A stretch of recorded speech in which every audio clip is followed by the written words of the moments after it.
Baik, selamat pagi semua. Pada pertemuan kali ini kita akan membahas humas dan keprotokolan pada materi memahami ruang lingkup kehumasan dan melakukan pengelompokan ruang lingkup kehumasan. Ini adalah indikator pencapaian kompetensi. Kalian akan dianggap kompeten jika 1. Menjelaskan pengertian humas. 2. Mampu menjelaskan ruang lingkup humas. 3. Menjelaskan fungsi humas. 4. Menjelaskan peranan humas. 5. Menjelaskan tugas humas. Kemudian mengelompokkan tugas-tugas humas eksternal dan internal. Dan yang terakhir, melakukan promosi aspek kemasyarakatan. Materinya pada pertemuan kali ini adalah definisi humas atau public relation, kemudian ruang lingkup humas, fungsi humas, peranan humas, dan tugas humas. Kita masuk materi yang pertama, yaitu definisi humas. Grunig menyatakan bahwa public relation atau humas adalah kegiatan manajemen komunikasi antara sebuah organisasi dengan berbagai macam publiknya. Dari pengertian ini ada 4 kata yang perlu digarisbawahi, yaitu manajemen, kemudian ada komunikasi, kemudian ada organisasi, kemudian ada publik. Nah, di sini artinya adalah kegiatan komunikasi yang diatur dengan baik, dikelola dengan baik, kemudian digerakkan juga dengan baik antara organisasi, baik itu perusahaan maupun organisasi non-laba, dengan berbagai macam publiknya. Jadi komunikasi yang diatur dengan baik antara organisasi dengan publiknya. Yang dimaksud publik adalah sekelompok orang yang memiliki kepentingan atau kepedulian yang sama. Kalau di dalam organisasi, yang dimaksud publik itu ada 2, internal dan eksternal. Internal berarti karyawan, pegawai, atau anggota yang ada di dalam organisasi. Kalau keluar berarti masyarakat yang berhubungan dengan organisasi kita. Itu menurut Grunig. Kemudian menurut Scott, public relation adalah fungsi manajemen yang menilai sikap publik, mengidentifikasi kebijakan dan tata cara organisasi demi kepentingan publiknya, serta merencanakan suatu program kegiatan dan komunikasi untuk memperoleh pengertian dan dukungan publiknya. Menurut Scott, humas merupakan bagian dari manajemen, merupakan fungsi manajemen yang di sini dia itu menilai sikap publiknya. Nah, jadi publik diamati, dinilai bagaimana sikapnya. Kemudian di internal perusahaan sendiri, mereka akan mengidentifikasi kebijakan dan tata cara organisasinya untuk kepentingan publiknya. Nah, di sini berarti mengamati publiknya, menilainya. Setelah diamati, maka perusahaan harus membuat kebijaksanaan yang sesuai dengan kepentingan publik yang sudah diamatinya, serta merencanakan suatu program kegiatan dan komunikasi tentunya untuk memperoleh pengertian dan dukungan dari publiknya. Jadi di sini ada sebuah manajemen, artinya dilakukan secara baik, dengan perencanaan yang matang, dikelola dengan bagus, yang fungsinya adalah untuk menilai sikap publik. Nah, setelah publiknya dinilai, baru organisasi akan menentukan kebijaksanaan demi kepentingan publik, dan juga akan merencanakan suatu program untuk memperoleh pengertian dan dukungan publiknya. Ya, sini dukungan publik berarti penting untuk perusahaan. Ruang lingkup humas.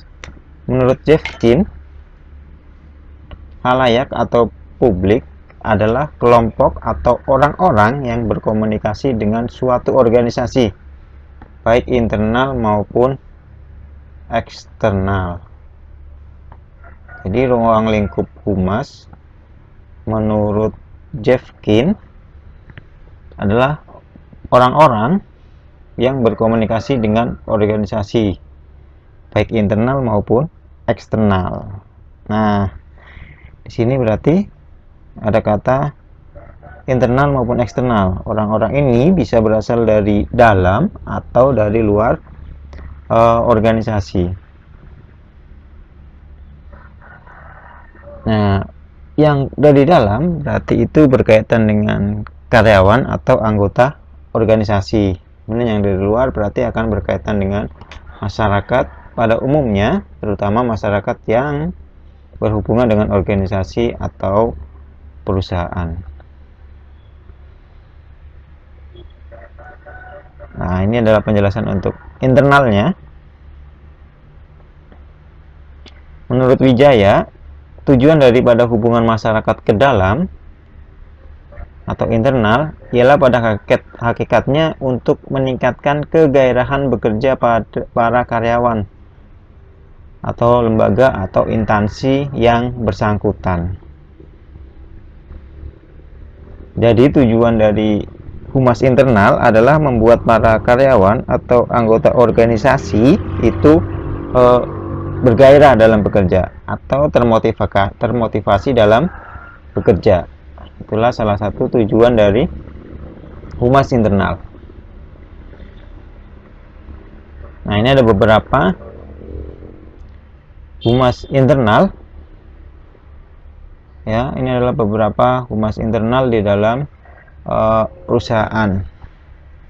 Ada 4. Yang pertama adalah employee relationship, kemudian human relationship, kemudian labor relationship, kemudian ada stockholder relation, dan industrial relation.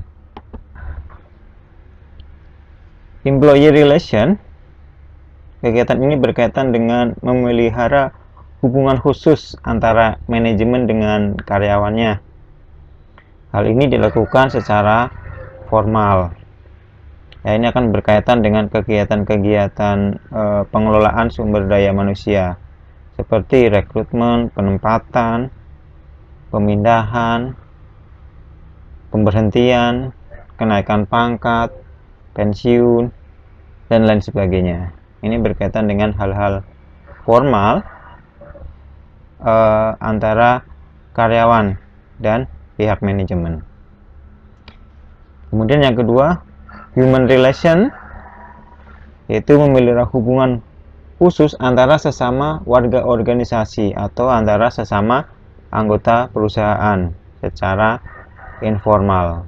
Hal ini akan berkaitan bagaimana kita berinteraksi dengan orang lain secara manusiawi atau pergaulan antar manusia, bagaimana kita berhubungan secara sosial. Nah, ini berkaitan dengan kegiatan informal. Ini adalah berkaitan dengan kegiatan sosialisasi, kegiatan kita berhubungan dengan orang lain secara informal dan bagaimana memperlakukan manusia secara manusiawi, ya, sesuai dengan etika moral yang berlaku di daerah tersebut. Kemudian labor relation, yaitu memelihara hubungan antara manajer dengan serikat-serikat pekerja atau serikat buruh dalam perusahaan. Kemudian bagaimana cara manajer menyelesaikan masalah-masalah yang timbul, ya, dan juga mengadakan tindakan preventif untuk mencegah munculnya permasalahan. Nah, di sini humas harus bisa membuat hubungan ini lancar dan harmonis antara kedua belah pihak. Ya, ini berkaitan dengan bagaimana direksi, manajer, atau pemilik perusahaan dengan serikat buruh atau serikat pekerja. Ketika hubungan mereka baik, maka perusahaan atau organisasi dapat berjalan dengan baik. Karyawan pun, anggota organisasi pun bisa bekerja dengan baik. Kemudian stakeholder relation atau industrial relation. Di sini humas juga berperan bagaimana menjembatani hubungan antara perusahaan dengan stakeholder perusahaan. Ya, stakeholder itu adalah para pemegang saham, para investor, para pemilik perusahaan, dan juga industrial relation. Bagaimana kegiatan ini dapat mendukung kegiatan industri di dalam perusahaan. Nah, ketika mereka semua bisa berjalan dengan baik, maka perusahaan akan bisa berjalan dengan baik pula. Selanjutnya adalah membina hubungan keluar atau eksternal. Wijaya memberikan pendapat bahwa hubungan masyarakat keluar atau humas eksternal turut menentukan keberhasilan kegiatan hubungan masyarakat suatu badan atau lembaga. Macam-macam khalayak atau publik, ya, karena ini berkaitan dengan humas eksternal, maka akan berkaitan dengan masyarakat luas atau khalayak luas yang masih berhubungan dengan perusahaan, yang masih ada kaitannya dengan organisasi. Di antaranya adalah race relation, government relation, community relation, supplier relation, kemudian ada customer relation. Yang pertama adalah race relation. Race relation ini berkaitan dengan bagaimana humas mengatur serta memelihara hubungan yang bagus dengan media massa atau pers pada umumnya. Ya, media massa dari berbagai macam media seperti radio, televisi, koran, media cetak, media online. Nah, sini peran humas sangat penting, bagaimana dia bisa mengatur dan memelihara hubungan yang bagus, ya, agar para pers ini, para media ini bisa memperoleh berita tentang perusahaan yang bagus dan cepat. Kemudian yang kedua adalah government relation. Hal ini berkaitan bagaimana humas mengatur dan memelihara hubungan dengan pemerintah, baik itu pemerintah pusat maupun pemerintah daerah. Dan juga bagaimana humas berhubungan dengan instansi-instansi resmi yang berhubungan dengan kegiatan perusahaan. Dalam hal ini tentunya instansinya adalah instansi di bawah pemerintahan. Hal ini penting karena tentu kegiatan perusahaan, perizinan perusahaan itu berkaitan dengan izin-izin dari pemerintah dan tentu harus mengikuti peraturan-peraturan dari pemerintah setempat. Selanjutnya adalah community relation. Hal ini berkaitan bagaimana humas mengatur dan memelihara hubungan dengan masyarakat setempat atau masyarakat yang berkaitan dengan perusahaan kita atau organisasi kita. Kemudian adalah supplier relation. Hal ini berkaitan bagaimana humas berhubungan dengan para pemasok atau pemborong atau rekan bisnis dari perusahaan kita. Dan tentunya hal ini penting karena ketika kita berbisnis tentu akan berhubungan dengan perusahaan-perusahaan lain atau berhubungan dengan kontraktor-kontraktor lain. Hubungan ini harus dijaga dengan baik. Selanjutnya adalah customer relation. Hal ini adalah bagaimana humas mengatur dan memelihara hubungan dengan para pelanggan atau customer. Hubungan dengan pelanggan adalah hal yang penting, karena dengan hubungan yang baik maka pelanggan bisa loyal, bahkan bisa juga mempromosikan perusahaan kita dan bisa juga membentuk citra perusahaan kita di lingkungan masyarakat atau lingkungan customer itu sendiri.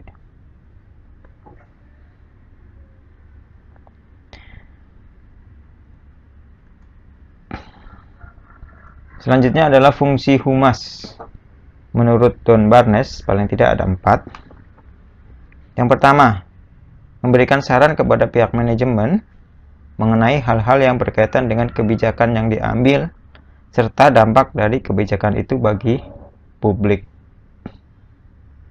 Nah, di sini fungsi humas adalah bagaimana dia menganalisa kebijakan yang diambil dan akan mengaitkannya dengan publik. Hal ini penting, kenapa? Karena kebijakan dari perusahaan yang berhubungan dengan publik itu bisa menimbulkan efek tertentu. Ya, bisa itu untuk menjadi baik atau bisa juga menjadi kurang baik. Misal sebagai contoh, ketika perusahaan akan membuka sebuah pabrik baru di suatu lingkungan masyarakat, tentu humas bisa menganalisa kebijakan tersebut, bagaimana penerimaan masyarakat terhadap pabrik baru tersebut. Yang kedua, mengordinasikan berbagai kegiatan komunikasi organisasi.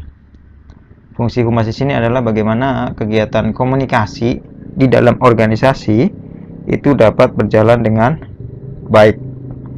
Baik komunikasi dari atasan ke bawahan, atau komunikasi dari atasan-atasan, atau komunikasi antar sesama rekan kerja, dan komunikasi perusahaan secara umum. Kegiatan-kegiatan ini akan dikoordinasi oleh bagian humas. Kemudian yang ketiga, menyediakan sarana bagi upaya-upaya organisasi untuk berkomunikasi atau menjalin hubungan dengan publik. Nah, disinilah fungsi humas untuk menyediakan sarana bagaimana perusahaan bisa berkomunikasi dengan publik sesuai dengan bidang usaha atau lokasi perusahaan tersebut. Di sini fungsi humas untuk membuat berita, membuat kegiatan yang berhubungan dengan publik, ya, bagaimana humas mengenalkan organisasi, bagaimana humas menjembatani komunikasi antara organisasi dengan masyarakat sekitar. Kemudian yang keempat, fungsi humas adalah mencari tahu atau mencari informasi tentang opini publik terhadap organisasi. Jadi di sini fungsi humas adalah sebagai sumber informasi, tetapi juga sebagai pencari informasi. Di sini humas akan meneliti bagaimana penerimaan masyarakat terhadap organisasi kita, bagaimana pendapat masyarakat terhadap organisasi kita. Disinilah fungsi humas untuk mengetahui bagaimana penerimaan masyarakat. Ketika penerimaan masyarakat baik, maka kegiatan organisasi juga akan berjalan dengan baik. Ketika penerimaan masyarakat kurang baik maksudnya, maka bisa jadi ada beberapa kendala yang mungkin bisa dihadapi oleh perusahaan. Inilah fungsi humas untuk mencari informasi. Kemudian dari informasi inilah pihak manajemen akan menentukan kebijakan-kebijakan. Itu adalah fungsi humas menurut Don Barnes. Kemudian Rati Puspa, ya, dari 4 fungsi tadi dapat dirumuskan menjadi 2 fungsi dasar, yaitu humas sebagai penyampai informasi.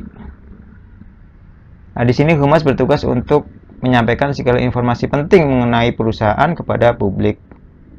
Dengan penyampaian informasi ini diharapkan publik dapat memahami sudut pandang organisasi tentang suatu isu atau permasalahan tertentu. Di sinilah fungsi penting humas, yaitu menyampaikan informasi dari perusahaan kepada publik agar publik bisa memahami sudut pandang organisasi tentang sesuatu permasalahan. Ya, di sini adalah fungsi humas, menyampaikan informasi publik dengan berbagai macam media tentunya. Yang kedua, humas sebagai pencari informasi. Nah, di sini fungsi humas adalah mencari informasi bagaimana pendapat publik, opini publik, seperti keluhan, pemikiran, kritikan, pujian, kepuasan tentang organisasi. Nah, dengan mengetahui opini publik tersebut, maka humas dapat memberikan masukan kepada organisasi berdasarkan opini yang ada, dan sehingga organisasi diharapkan bisa mengambil kebijakan atau keputusan yang bisa sesuai dengan opini yang berkembang di masyarakat. Itulah dua fungsi dasar humas, yaitu penyampai informasi, kemudian pencari informasi. Peran humas, ya, ini materi selanjutnya adalah peran humas. Secara umum peran humas itu ada 4. Sebagai komunikator, yaitu sebagai penghubung antara organisasi dengan publiknya, sebagai penghubung antara perusahaan dengan masyarakat sekitar. Yang kedua, membina relationship, yaitu bagaimana humas itu membina hubungan yang baik dan saling menguntungkan dengan berbagai pihak yang terlibat dengan perusahaan, dengan publik dari perusahaan kita. Itu membina relationship atau membina hubungan. Kemudian yang ketiga adalah peran backup manajemen, yaitu sebagai pendukung dalam fungsi manajemen organisasi atau perusahaan. Dalam hal ini, dukungan dari humas adalah bagaimana humas bisa memberikan masukan, bisa memberikan pendapat, bisa juga menganalisa mengenai organisasi di mata publik atau publik di mata organisasi, dan bagaimana hubungan antara organisasi dengan publiknya. Yang keempat, yaitu membentuk corporate image, yaitu fungsi humas adalah untuk menciptakan citra bagi organisasi atau lembaganya. Disinilah fungsi humas sangat penting, bagaimana membentuk citra perusahaan di mata masyarakat, bagaimana membentuk pendapat masyarakat tentang perusahaan sesuai dengan apa yang kita inginkan. Disinilah fungsi humas yang sangat penting. Peran humas sendiri mencakup internal public relation dan eksternal public relation. Internal itu berkaitan dengan di dalam perusahaan, dengan eksternal berkaitan dengan luar perusahaan. Itu adalah 4 peran humas. Kemudian tugas humas, menurut Danan Jaja, paling tidak ada 14 tugas humas. Yang pertama, mencari atau menyeleksi karyawan. Mungkin sekarang hal ini bisa berkaitan dengan bagian sumber daya manusia, atau mereka saling bekerja sama antara humas dan bagian sumber daya manusia, walaupun sekarang sebagian besar fungsinya dilaksanakan oleh bagian SDM. Yang kedua, mengkoordinir hubungan dengan media cetak dan media elektronik. Sinilah bagaimana humas mengkoordinir media-media yang akan meliput perusahaan kita, atau kita ingin membuat berita yang dimuat di media, baik itu media cetak maupun media elektronik. Yang ketiga, mengkoordinir aktivitas dengan anggota legislatif. Artinya peran humas adalah bagaimana dia mengatur pimpinan perusahaan atau perwakilan perusahaan ketiga akan bertemu atau beraktivitas dengan anggota legislatif. Kemudian keempat, mengarang musik interaksi dengan masyarakat. Di sini fungsi humas untuk membuat sebuah citra perusahaan yang baik, ya, bagaimana membuat sebuah perusahaan yang citranya sesuai dengan harapan perusahaan di mata atau di telinga masyarakat. Yang kelima, memanage hubungan dengan masyarakat pemodal. Artinya mengatur hubungan yang baik antara perusahaan dengan para pemilik modal atau dengan para pemegang saham. Yang keenam, mendukung aktivitas. Artinya humas mendukung aktivitas yang dilaksanakan oleh organisasi atau perusahaan. Yang ketujuh, mengkoordinir institusi menyebarkan brosur kepada publik. Artinya di sini adalah bagaimana humas membantu institusi atau organisasi untuk menyampaikan informasi dari organisasi kepada publiknya. Kalau dulu mungkin melalui brosur, kalau sekarang bisa melalui berbagai macam media online. Walaupun menggunakan brosur pun masih bisa. Kedelapan, mengkoordinir hubungan dengan kelompok khusus. Humas juga bisa mengatur bagaimana perwakilan perusahaan bisa berhubungan dengan komunitas-komunitas tertentu. Misalnya pabrik sepeda bisa mengkoordinir kegiatan dengan komunitas sepeda. Bagaimana hubungan ini bisa dilangsungkan atau dikoordinir oleh bagian humas. Kesembilan, memanage iklan yang menggambarkan kelembagaan atau produk. Iklan di sini adalah menggambarkan iklan yang menggambarkan bagaimana kondisi perusahaan atau citra perusahaan. Ya, bukan iklan dari produknya, tapi iklan bagaimana sebuah organisasi berada di sebuah negara atau sebuah tempat tertentu. Ya, iklan ini tujuannya adalah untuk memperkenalkan organisasi kita, untuk memperkenalkan perusahaan kita di mata masyarakat. Walaupun tidak juga menutup kemungkinan humas juga memanage iklan dari produk-produk yang dibuat oleh perusahaan. Ke-10, mengkoordinir grafik dan jasa fotografis. Nah, disinilah fungsi humas, bagaimana dia bisa mengkoordinir pembuatan grafik atau foto-foto, baik itu foto kegiatan atau foto perusahaan atau foto produk. Ke-11, humas juga bisa membuat riset tentang pendapat, baik pendapat publik internal maupun pendapat publik eksternal. Ke-12, humas juga bisa memanage pemberian penghargaan, baik untuk penghargaan para pegawai atau anggota organisasi, atau mungkin penghargaan pada event-event tertentu yang melibatkan publik dari luar organisasi atau publik eksternal. Ke-13, humas juga mengkoordinir kegiatan spesial atau special event.